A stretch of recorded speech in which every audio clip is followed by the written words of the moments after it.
Good evening. आज हम बात करेंगे ई वे बिल के बारे में। ई वे बिल क्या होता है और ये क्यों बनाया जाता है, किसके द्वारा बनाया जाता है और कैसे जनरेट किया जाता है, इसके बारे में आज हम डिस्कशन करेंगे। तो आज की वीडियो को शुरू करते हैं। What is E way bill? E way bill क्या होता है? ई वे बिल एक रिसीट होता है या डॉक्यूमेंट होता है जो पर्सन जो अपना माल भेज रहा है वो इशू करता है गवर्नमेंट की वेबसाइट से। गवर्नमेंट ने इसकी एक वेबसाइट बना रखी है, ई वे बिल नाम से पोर्टल है। उसके ऊपर जाकर अपना आप ई वे बिल तैयार कर सकते हैं। उस ई वे बिल के अंदर क्या होगा? नेम ऑफ कंसाइनर, किसने भेजा है, कंसाइनी किसको मिलेगा, पॉइंट ऑफ ओरिजिन मतलब माल कहाँ से चला है, माल क्या है, मतलब उस कंसाइनमेंट के अंदर आपने क्या क्या रखा है, क्या क्या भेज रहे हैं, डेस्टिनेशन क्या होगी मतलब कहाँ जाएगा माल, और रूट क्या होगा, कैसे जाएगा। अब next step, why and by whom it should be generated. किसके द्वारा ये जनरेट किया जाएगा और क्यों जनरेट किया जाएगा। सबसे पहला ही कंडीशन है कि कंसाइनमेंट की वैल्यू 50,000 या उससे ऊपर होनी चाहिए। अगर आपकी कंसाइनमेंट की वैल्यू, जो आप सामान भेज रहे हैं उसकी वैल्यू अगर 50,000 रुपये से ऊपर है तभी आप ई वे बिल जनरेट करेंगे। और कंसाइनमेंट की वैल्यू किससे क्या मतलब है? वैल्यू का मतलब है जो बिल की टोटल वैल्यू, इनवॉइस की टोटल वैल्यू। इनवॉइस की टोटल वैल्यू क्या क्या मतलब है? इनवॉइस की वैल्यू, टोटल वैल्यू का मतलब जिसके अंदर जीएसटी टैक्स इंक्लूड होगा वो वैल्यू। वो वैल्यू अगर 50,000 से ऊपर है तो ही आप ई वे बिल बनाएंगे। दूसरा, अगर माल खुद एक आदमी भेज रहा है, जैसे कि मैं एक दुकानदार हूँ, मैं खुद अपना माल हिसार, सिरसा या राजस्थान भेज रहा हूँ, तो खुद का ट्रांसपोर्टेशन है मेरा, मैंने खुद की गाड़ी में भेजा है या एक गाड़ी किराए पे कर लिया, उसके अंदर मैं माल भेज रहा हूँ और वो माल की वैल्यू 50,000 रुपये से ज़्यादा है, तो क्या करना होगा कि वो खुद आदमी जनरेट करेगा। मैं खुद जनरेट करूँगा ई वे बिल को, ई वे बिल के पोर्टल पे जाकर। या आप अगर रेलवे को माल सौंप रहे हैं, रेलवे के डेस्टिनेशंस बनी होती है कि आप इस डेस्टिनेशन पर आकर, जैसे कि हिसार जंक्शन पर जाकर आप अपना माल दे दीजिए रेलवे को, अपनी रसीद दे दीजिए और उसके बाद में वहाँ से माल वो लेकर चले जाएंगे रेलवेज वाले, या एयर से, या जैसे कि आप हवाई जहाज़ से अपना माल भेज रहे हैं, या वेसल से, जैसे कि पानी के जहाज़ से अगर आप माल भेज रहे हैं तो आपको खुद को ही ई वे बिल जनरेट करना पड़ेगा। लेकिन अगर आप अपना माल ई कॉमर्स पोर्टल के द्वारा, ई कॉमर्स ऑपरेटर के द्वारा भेज रहे हैं माल अपना, या एक कोरियर एजेंसी के द्वारा अपना माल भेज रहे हैं, जैसे कि मैंने अपना माल था जो 50,000 रुपये से ऊपर की वैल्यू का था, वो मैं बेच रहा हूँ ई कॉमर्स ऑपरेटर से। जैसे मैंने अमेज़ोन पे कोई अपना सामान बेचा, जैसे कि आईफोन 11 था, वो मैं ई कॉमर्स ऑपरेटर अमेज़ोन पे बेच रहा हूँ, तो उसके दौरान, उस सेल के दौरान मुझे अपना ई वे बिल जनरेट मुझे खुद नहीं करना होगा। और अगर कोरियर एजेंसी के द्वारा मैं अपना माल भेज रहा हूँ तो वो भी मुझे ई वे बिल खुद जनरेट नहीं करना होगा। पार्ट ए की जो इन्फॉर्मेशन होगी वो कोरियर एजेंसी और ई कॉमर्स ऑपरेटर अपने आप ही डालेंगे, जो उनकी खुद की होगी। अब एक और थर्ड कंसेप्ट क्या आता है, अगर हम ट्रांसपोर्टर के द्वारा अपना माल ट्रांसपोर्ट कर रहे हैं जो रोड के द्वारा जाएगा। ट्रांसपोर्टर का क्या मतलब होता है? ट्रांसपोर्टर हम उसे कह सकते हैं जो बिल्टी इशू करता है। बिल्टी एक डॉक्यूमेंट होता है जो ट्रांसपोर्टर इशू करता है। अगर ट्रक वाला है और वो ट्रांसपोर्टर है तो वो बिल्टी इशू करेगा। अगर वो ट्रक वाला है और वो बिल्टी इशू नहीं करता है तो वो ट्रांसपोर्टर नहीं माना जाएगा। मतलब बिल्टी का बहुत बड़ा रोल होता है इसके अंदर। तो अगर हम ट्रांसपोर्टर को अपना माल सौंप देते हैं तो उस दौरान ई वे बिल जो होगा ट्रांसपोर्टर खुद जनरेट करेगा, is to be generated by the transporter. ना ही कंसाइनर, ना ही कंसाइनी जनरेट करेंगे अगर वैल्यू 50,000 से ऊपर है। ये सिर्फ रिस्पॉन्सिबिलिटी होगी ट्रांसपोर्ट।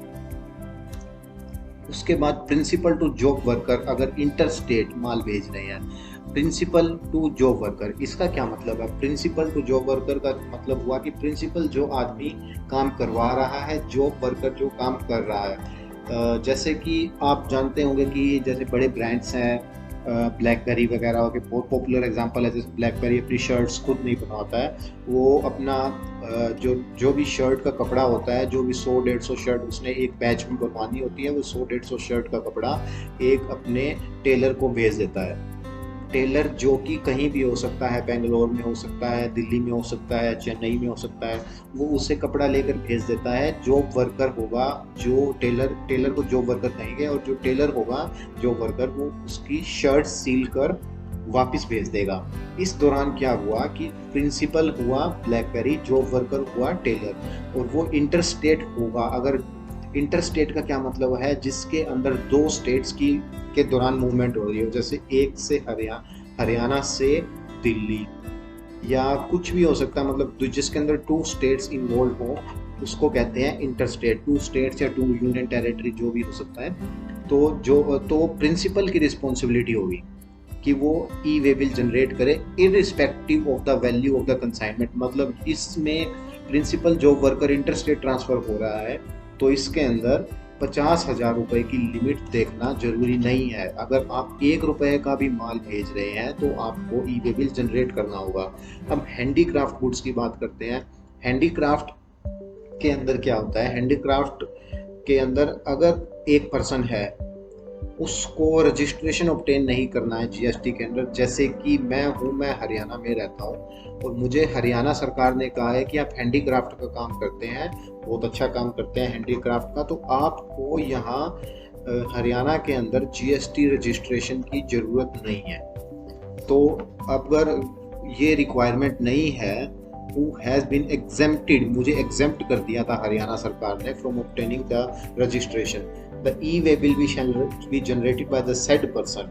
मतलब कि हैंडीक्राफ्ट का गुड्स अगर भेजा जा रहा है एक स्टेट से दूसरे स्टेट के अंदर, और अगर वो आदमी, जैसे कि मैं भेज रहा हूँ हैंडीक्राफ्ट का माल, तो इररिस्पेक्टिव ऑफ द वैल्यू 50,000 की वैल्यू नहीं देखनी है। 50,000 की वैल्यू से कम भी होगा, 1 रुपया का भी अगर माल होगा, हैंडीक्राफ्ट का होगा, और मैं हूँ जो एग्जेम्प्टेड हूँ हरियाणा सरकार के द्वारा, तो भी वो ई वे बिल जनरेट करना होगा मेरे द्वारा।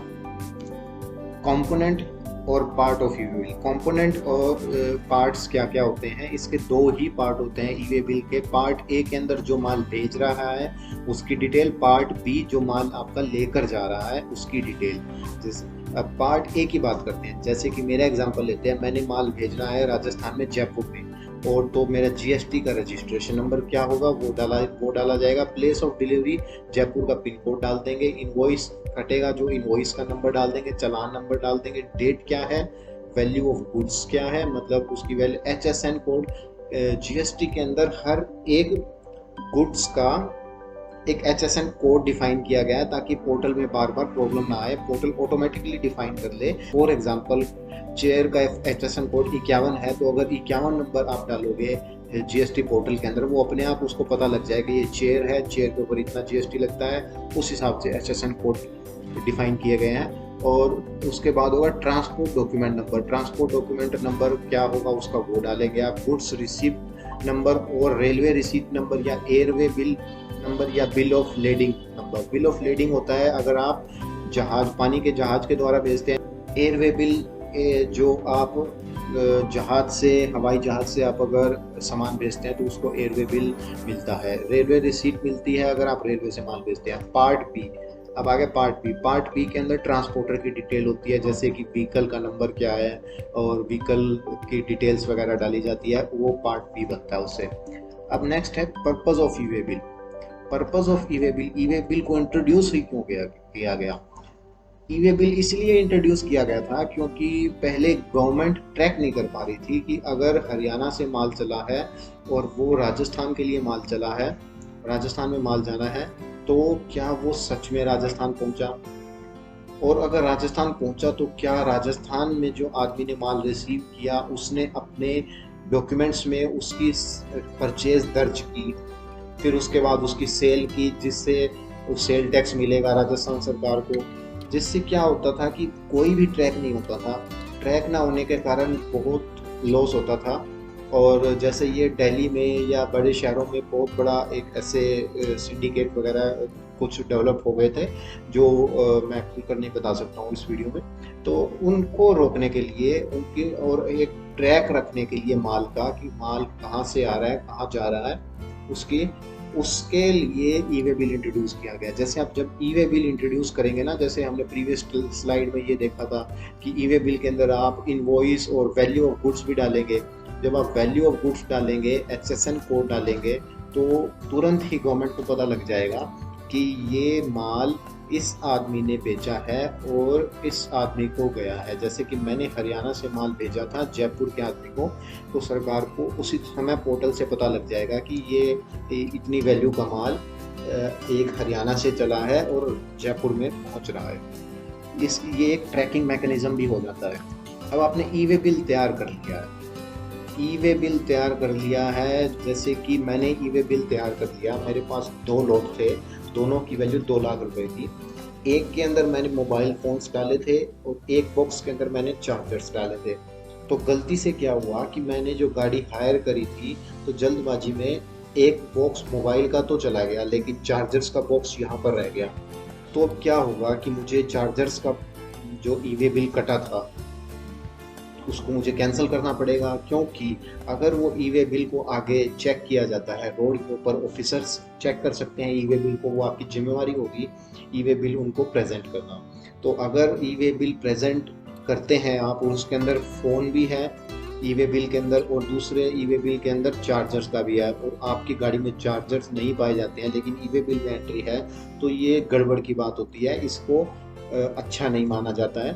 तो अब आप कैसे कैंसिल करेंगे? अगर आपने ई वे बिल जनरेट किया है, जैसे कि मैंने ई वे बिल जनरेट किया था, तो ई वे बिल अगर मैंने जनरेट किया है तो मैं जनरेशन के 24 घंटे के अंदर अंदर ई वे बिल को कैंसिल कर सकता हूँ, ठीक है। लेकिन अगर जब मैंने माल भेजा और मुझे बाद में पता लगा कि यार इसके अंदर फ़ोन का बॉक्स तो चला गया है लेकिन चार्जर्स का बॉक्स नहीं गया है, और आगे रास्ते में किसी ऑफिसर ने मेरा ई वे बिल चेक भी कर लिया मेरी गाड़ी का, तो उसके बाद चेक होने के बाद ऑफिसर के पास एक डिवाइस होता है जिससे उसको जो भी गाड़ी रोकी है उसको तुरंत उसको अपडेट करना होता है कि इस गाड़ी के अंदर क्या क्या पाया गया, क्या क्या माल था, क्या चेकिंग हुई, ई वे बिल था क्या नहीं था, उसकी सारी डिटेल होती है। वो चेकिंग होने के बाद ई वे बिल चेक होने के बाद ऑफिसर उसको पोर्टल में अपलोड कर देगा।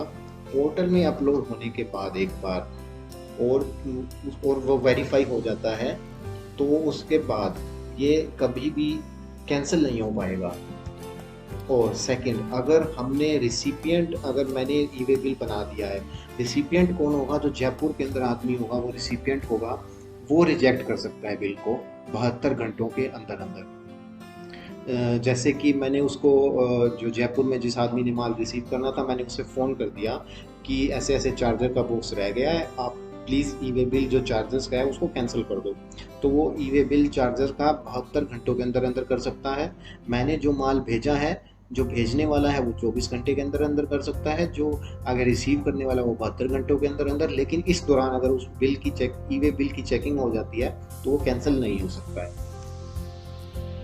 अब जैसे कि मैंने गाड़ी किराए पे करके भेजी आगे हरियाणा से राजस्थान जयपुर में, उस दौरान उस गाड़ी के अंदर क्या क्या डॉक्यूमेंट्स होने चाहिए जिससे वो एक लेजिटिमेट डिलीवरी या ट्रांसपोर्ट माना जाए। तो जैसे कि person in charge of conveyance होगा, जो उस गाड़ी को चला रहा होगा या गाड़ी का मालिक होगा या उस गाड़ी के उस टाइम इंचार्ज होगा, उसको क्या क्या रखना होगा उस दौरान अगर चेकिंग होती है, या अपने साथ में क्या कैरी करना होगा। इनवॉइस कैरी करना होगा। बिल ऑफ सप्लाई इशू की जाती है कंपोजिशन टैक्स पेयर के द्वारा, ये एक अलग मुद्दा है, इसको बाद में डिस्कस करेंगे। डिलीवरी चालान होगा, डिलीवरी चालान जो होगा वो भी रखना होगा। उसके बाद सेकंड चीज़ क्या रखनी होगी? Copy of E way bill रखनी होगी। ई वे बिल नंबर रखना होगा, या तो कॉपी रख लो या ई वे बिल नंबर रख लो, क्योंकि ई वे बिल एक नंबर के जनरेट होगा तब नंबर होगा। या तो फिजिकली रख लो या एक रेडियो फ्रिक्वेंसी आइडेंटिफिकेशन डिवाइस के अंदर रख लो, RFID डिवाइस। RFID डिवाइस जैसे कि उसके अंदर आजकल टोल कटने के लिए फास्टैग लगा दिया गया है, वो भी एक RFID होता है। जैसे कि रेडियो फ्रिक्वेंसी आइडेंटिफिकेशन डिवाइस, वो एक रेडियो फ्रिक्वेंसी आती है, उसके ऊपर जो ऊपर डिवाइस लगा होता है टोल प्लाजा के ऊपर, वो एक रेडियो फ्रिक्वेंसी छोड़ता है और उसके फास्टैग के ऊपर वो रेडियो फ्रिक्वेंसी आगे लगती है और उसको रिफ्लेक्ट करता है वापस, और वो रेडियो फ्रिक्वेंसी को रिसीव करता है वो डिवाइस फिर से, और उसको डिवाइस को पता लग जाता है कि ये नंबर की गाड़ी है, ये फास्टैग नंबर है, ये फास्टैग नंबर इस गाड़ी से मैप्ड है, और उससे सारी डिटेल लग जाती है पता और पैसे कट जाते हैं। वही होगा जो RFID होगा, वो एम्बेडेड टू कन्वेयंस। तो आप कन्वेयंस के ऊपर, अब कन्वेयंस का क्या मतलब होता है? कन्वेयंस का मतलब होता है गाड़ी या कुछ भी साधन जिसके द्वारा आप लेके जा रहे हो। लेकिन कुछ सर्कमस्टांसिस के अंदर आप कमिश्नर से परमिशन ले सकते हैं by notification. Commissioner by notification आपको परमिशन देगा। Person in charge of conveyance, जो भी किसी भी साधन के अंदर है, आप सामान लेकर जा रहे हैं, जैसे कि गाड़ी हो सकता है या जो भी जिस भी चीज़ में आप लेके जा रहे हैं, तो फॉलोइंग कि आप ये डॉक्यूमेंट्स ना रखें और नीचे लिखे गए डॉक्यूमेंट्स रख लें। नीचे लिखे गए डॉक्यूमेंट्स कौन कौन से हैं? Tax invoice, bill of supply या बिल ऑफ एंट्री। पानी के जहाज से अगर आप अपना सामान भेज रहे हैं तब बिल ऑफ एंट्री का यूज होता है। या अब एक डिलीवरी चलान रख सकते हैं, या where the goods are transported for reason other than way of supply है तो आप डिलीवरी चलान रख सकते हैं। अब इन फॉलोइंग केसेस के अंदर आपको रिक्वायरमेंट नहीं है ई-वे बिल जनरेट करने की। ये कौन कौन से केसेस हैं? जैसे कि अगर आपका ट्रांसपोर्ट के अंदर गुड्स जा रहा है और वो अनेक्शर इस अनेक्शर के हैं, जैसे कि क्या LPG के सिलेंडर्स हैं जो हाउस होल्ड के अंदर यूज़ होते हैं, या नॉन डोमेस्टिक एग्जम्प्टेड कैटेगरी, जैसे कि एक लाल सिलेंडर और नीला सिलेंडर होता है, वो लाल सिलेंडर हाउस होल्ड में और नॉन डोमेस्टिक कैटेगरी में नीला सिलेंडर होता है। कैरोसिन ऑयल, मिट्टी का तेल, जो PDS पब्लिक डिस्ट्रीब्यूशन सिस्टम जो डिपो वगैरह में बढ़ता है, लोगों को राशन कार्ड के ऊपर मिलता है वो। पोस्टल बैगेजेस, जो डिपार्टमेंट ऑफ पोस्ट, अगर डिपार्टमेंट ऑफ पोस्ट के पोस्टल बैगेजेस हैं उसके लिए ई-वे बिल नहीं चाहिए, सिर्फ डिपार्टमेंट ऑफ पोस्ट लिखा है, इसके अलावा कोई भी होगा पोस्टल बैगेजेस, उसके पोस्टल बैगेजेस के लिए चाहिए। और फोर्थ है नेचुरल या कल्चर्ड पर्ल्स और एंड प्रेशियस और semi precious stones, precious metals and metals clad with precious metal. अब इसका क्या मतलब हुआ कि जैसे कि नेचुरल मोती है या कोई भी प्रेशियस या सेमी प्रेशियस स्टोन्स है, जैसे कि हीरा हो गया, वो प्रेशियस स्टोन्स के अंदर आता है, मतलब कीमती स्टोन्स, कीमती पत्थर। हीरा भी एक कीमती पत्थर है। प्रेशियस मेटल, अब सोना हो गया, सोना को मेटल कहा जाता है लेकिन वो प्रेशियस मेटल होती है, कीमती चीज़ होती है। Metal क्लैड्स with precious metal. अब हो गया फिफ्थ ज्वेलरी, ये तो हो गया मेटल के फॉर्म में। अब सोना, ये हो गया ज्वेलरी के फॉर्म में, गोल्ड स्मिथ का या सिल्वर स्मिथ का या वेयर्स का या अदर आर्टिकल, जो भी इनके आर्टिकल्स होते हैं उनके ऊपर, मतलब सुनारों की आइटम्स को बिल्कुल एग्जम्प्ट कर दिया है ई-वे बिल से, ताकि सिक्योरिटी पर्पस के कारण, क्योंकि उनकी छोटी छोटी आइटम्स भी काफ़ी महंगी हो जाती है। और ई-वे बिल होगा तो ई-वे बिल से कोई और जानकारी किसी को ना पता लग जाए, जैसे कि ट्रांसपोर्टर के थ्रू भेजना है माल, ट्रांसपोर्टर के थ्रू अगर माल भेजना है तो अगर आपको ट्रांसपोर्टर को सारी डिटेल नहीं देनी है तो आप सीधा सीधा उसको कहेंगे कि ये बॉक्स है, इसको आपको ट्रांसपोर्ट करना है, और उसके लिए ई-वे बिल आप सरकार ने एग्जम्प्ट कर दिया है, तो ऐसे ट्रांसपोर्टर को जानकारी नहीं होगी। करेंसी, जैसे कि करेंसी आती है, नोट्स आते हैं बैंक्स के अंदर, उनके लिए नहीं चाहिए। 7 पॉइंट है कि used personal and house hold effect, जैसे कि आप घर शिफ्ट कर रहे हैं, घर शिफ्ट करने के दौरान अगर आप ई-वे बिल जनरेट कर लेंगे तो बस ई-वे बिल में रह जाएंगे। उसके बाद कोरल, अनवर्क्ड एंड वर्क्ड कोरल, ये होता है समुद्री घास टाइप में कुछ होता है, ये समुद्री घास वगैरह की अगर ट्रांसपोर्टेशन होती है तो भी नहीं होगा। अब फर्स्ट पॉइंट तो होगा, उसका एनेक्चर भी हो गया। उसके बाद सेकंड पॉइंट में क्या है कि नॉन मोटराइज्ड कन्वेयंस के थ्रू अगर ट्रांसपोर्ट कर रहे हैं, नॉन मोटराइज्ड कन्वेयंस मतलब नॉन मोटराइज्ड कोई साधन जैसे कि बैलगाड़ी हो गया, या आप खुद पैदल लेकर जा रहे हैं, आप 50,000 रुपये जैसे ऊपर का माल है, आप कहते हैं मुझे ई वे बिल जनरेट नहीं करना है, तो आप पैदल लेके जा सकते हैं उसको। अब थर्ड, अगर गुड्स आपके हैं, गुड्स का मतलब माल आपका है, वो ट्रांसपोर्ट किया जा रहा है कस्टम पोर्ट, मतलब कस्टम पोर्ट मतलब जहाँ पर कस्टम ड्यूटी, इंपोर्ट ड्यूटी, जहाँ पर आपका माल इंपोर्ट हुआ है, कस्टम वाला एयरपोर्ट जहाँ पर इंपोर्ट होते हैं, या एयर कार्गो कॉम्प्लेक्स है, वो कस्टम इनलैंड कंटेनर डिपो में जा रहा है या कंटेनर फ्रेट में। ये इसके नाम से ही पता लग रहा है कि इनलैंड, अंदर लैंड के अंदर पानी से आया और लैंड के अंदर एक कंटेनर डिपो है, या एक कंटेनर फ्रेट है, container freight station for clearance by customs, जिसके अंदर अगर माल आया तो उसको क्लियर करवाना पड़ेगा कस्टम के द्वारा। जैसे कि अगर बाहर से माल आया है, इंडिया से, यूएसए से बाहर का माल आया है, तो आप डायरेक्टली उसे इंडिया में नहीं ला सकते, उसको आपको पोर्ट से निकाल कर इनलैंड कंटेनर डिपो के ऊपर लाना होगा और क्लियर करवाना होगा कस्टम के थ्रू। जैसे कि इनलैंड कंटेनर डिपो जो लैंड के ऊपर होते हैं, ना कि जो पानी के पास होते हैं। इनलैंड कंटेनर डिपो जैसे तुगलकाबाद के अंदर एक इनलैंड कंटेनर डिपो है, वो मुंबई से लेकर सामान आएगा तुगलकाबाद तक, तो उस दौरान ई वे बिल की ज़रूरत नहीं है, क्योंकि वो अंडर कस्टम कंट्रोल है। तो कस्टम कंट्रोल के अंदर आपको उस ई वे बिल की ज़रूरत नहीं है। फोर्थ क्या है, गुड्स जो ट्रांसपोर्ट हो रही है वो अगर है alcoholic liquor for human consumption, मतलब आदमी के पीने लायक शराब, पेट्रोलियम क्रूड, जिससे पेट्रोलियम बनेगा, क्रूड मतलब जिससे पेट्रोलियम आगे तैयार होगा, high speed diesel, motor spirit commonly known as petrol, motor spirit मतलब पेट्रोल, नेचुरल गैस और एविएशन टरबाइन फ्यूल, ये सब चीज़ें हैं अल्कोहलिक लीकर, शराब और डीजल पेट्रोल, इनको हम मेन इस कैटेगरी में डाल सकते हैं, शराब और डीजल पेट्रोल। इनके ऊपर अभी जीएसटी लगाया नहीं गया है, ये जीएसटी के दायरे में है भी और इनके ऊपर लगाया भी नहीं गया है, तो इनके लिए भी अगर इनके जीएसटी के दायरे में नहीं है तो जीएसटी का ई वे बिल इनके ऊपर लगने की अभी संभावना भी नहीं है। तो अब क्या है कि अगर आप पकड़े जाते हैं बिना ई वे बिल के, कॉन्सिक्वेंसेस क्या होंगे। कोई भी टैक्सेबल पर्सन, जैसे कि मैंने आगे माल भेजा और मैंने ई वे बिल नहीं काटा, तो मेरे ऊपर पेनल्टी लगाई जाए, और पेनल्टी लगाई जा सकती है 10,000 रुपये की, या मुझसे जो उसके ऊपर टैक्स है जो भी आइटम के ऊपर, जैसे कि मैंने आइटम भेजी है 1 लाख रुपए की और उसके ऊपर 18% जीएसटी के हिसाब से 18,000 रुपये या 10,000 रुपये, इनमें से जो भी विच एवर इज ग्रेटर, इन दोनों में से जो भी होगी तो 18,000 रुपये, जो भी ग्रेटर होगी तो 18,000 रुपये मेरे ऊपर पेनल्टी लगा दी जाएगी।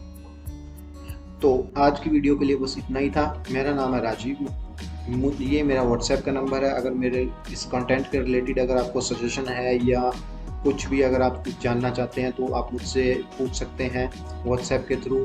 अगर मेरी वीडियो आपको पसंद आई है, थोड़ी भी नॉलेजेबल लगी है, तो आप मेरे चैनल को सब्सक्राइब कर सकते हैं, वीडियो को लाइक कर सकते हैं या शेयर कर सकते हैं। Thank you.